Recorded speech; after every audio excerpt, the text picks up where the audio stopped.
After a long trend of space hardware getting as small as possible, small sats, microsats, mini sats, little chipsats, now we're seeing the opposite, where things are getting bigger to match the upcoming capacity of heavy launch vehicles, specifically SpaceX Starship. Hi, my name is Laura Forsick. I'm the executive director of space consulting firm Astrolytical. We help businesses grow in space. There was an announcement made today by Gravitics, which is a space station module company. Gravitics announced today an unfunded Space Act agreement to work with NASA on verifying and validating larger spacecraft. There's been a lot of work done on smaller spacecraft, but not the larger hardware that is coming on board or will hopefully be launched soon. So there is a lot of interest in startup companies in particular taking advantage of the upcoming capacity of SpaceX Starship and some of the other heavy launch vehicles that I will get into. And there has been a lot of testing done, obviously, on space hardware. You really can't launch anything to space without doing vibration testing and temperature and like all these other components, radiation, especially if you've got like electronics. There's just a lot that goes into the testing of space hardware. So there's been a lot already done on testing of space hardware until you get to a certain size. The size traditionally has been limited by the fairing size. So the rocket is a specific round cylinder shape, right? The top part is the fairing. That's how large of a thing, a payload you can fit inside. If you're doing rideshare, obviously this isn't an issue because your thing is small and it's just about playing Tetris and rearranging things safely within the fairing. But if you want to launch something fairly sizable, and we no longer have a space shuttle, which had a large payload bay, we have to figure out what size can you fit into these rockets. But that's been the limiter until hopefully now, where we are seeing several heavy lift vehicles come on board or will soon come on board to have additional capacity for larger payloads. In particular, 4-meter and 8-meter payload diameters, which is what Gravitics announced today, that they were going to be working with NASA to help with the testing, the verification of these larger spacecraft. And this is self-serving because Gravitics hopes to launch these larger sized spacecraft themselves. They have a space station module called StarMax. StarMax can provide up to 400 cubic meters of habitable volume. So it's fairly sizable. And the idea of these new space stations is that they want to be able to launch things together as much as possible so that they're not having to put things together to, modularly build in space, like space station and other space stations have been assembled, piece by piece by piece. Instead, a lot of these companies want to launch as large of a piece as they can, like Starlab, which I'll talk about in a moment.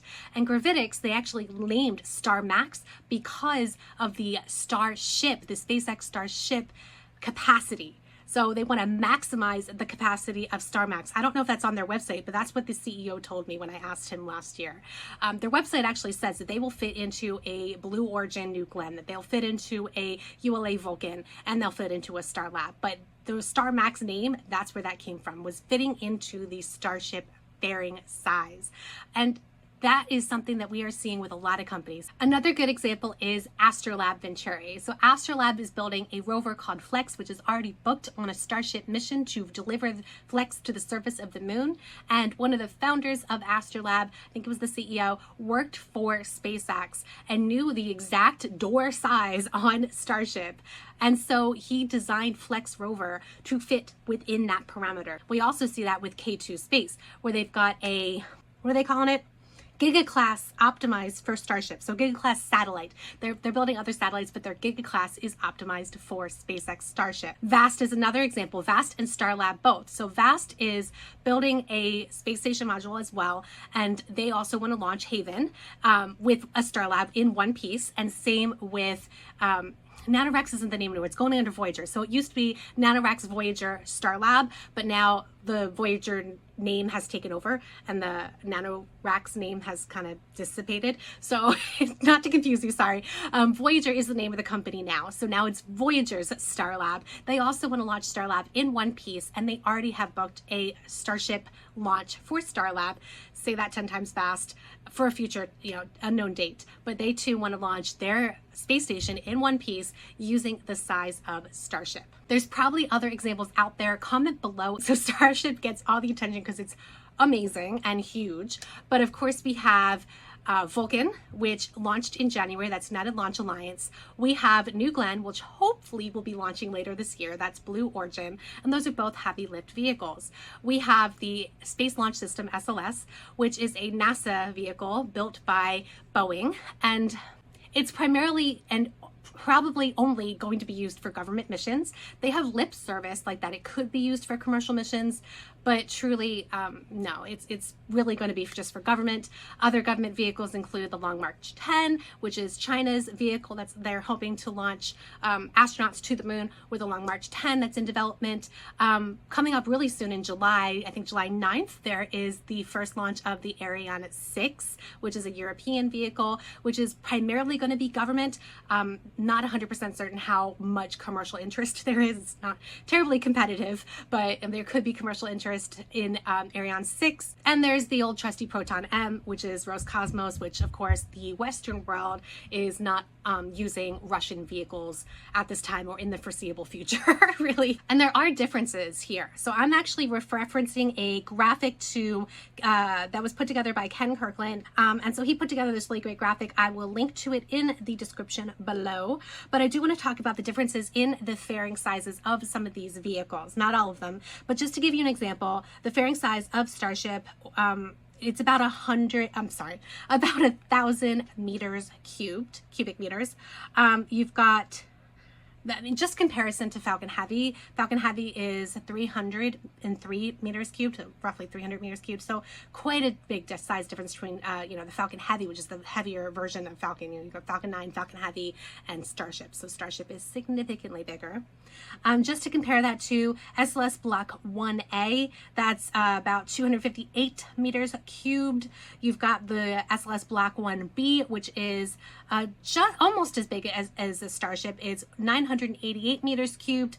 The SLS Block 2 is where you get really big. That is the 1,320 meters cubed version of SLS. And again, SLS is not competitive commercially. So we're really only going to see SLS launches for Artemis. The Vulcan Centaur Heavy is a fairing size of 305 meters cubed, so about equivalent to the Falcon Heavy. And the New Glenn is about 490 meters cubed. And I have not independently verified all these numbers, but I trust Ken. So just to give you an idea of like what's comparable here, bigger than the Saturn V from the Apollo days, it's going to be huge. So the only thing that comes close to Starship is the SLS Block 2, which is just not going to be available. And like, first off, it's just not going to be like physically available for commercial use. Not to mention it's not going to be cost competitive. So really, if you want something commercially to be launched in one solid block and you've got a big thing, I mean, you're going to go after Starship. And the exciting thing about Starship is just last week, it was announced that the FAA is not going to require SpaceX to do a mishap investigation like they previously had with previous Starship tests. And so they're going to go ahead and issue that license pretty quickly is my guess. So super excited about the future of Starship this year with the continuous testing. But we're going to see this trend. We're going to see more and more companies. It could be more startups like the ones I mentioned. It could be other companies, more established companies that want to take advantage of these larger fairing sizes and really adjust their hardware, design their hardware for Starship or for a heavy lift vehicle in general. I think that's really exciting. We should see more of this, and we're certainly going to continue to see small sats and the smaller versions of small sats as low as it can go for affordability and accessibility purposes. Launching many things at once, launching for universities, even high schools and lower. Launching really tech demonstration things that can be done on a small scale, but for large things like space station modules or other types of spacecraft or even larger satellites, that's what we're going to be seeing. We're going to be seeing more and more things that aren't going to want to be put together in space if they don't have to be. Another thing we should be able to see is not so much of the complex origami. For example, the James Webb Space Telescope had that really intricate defolding process, and while we may still see some of that in the future, we're less likely to see that. I'm pretty sure we should be able to fit a lot more of those space observatories and other types of complex shapes and geometries in a larger fairing size that Starship or another heavy lift vehicle can provide.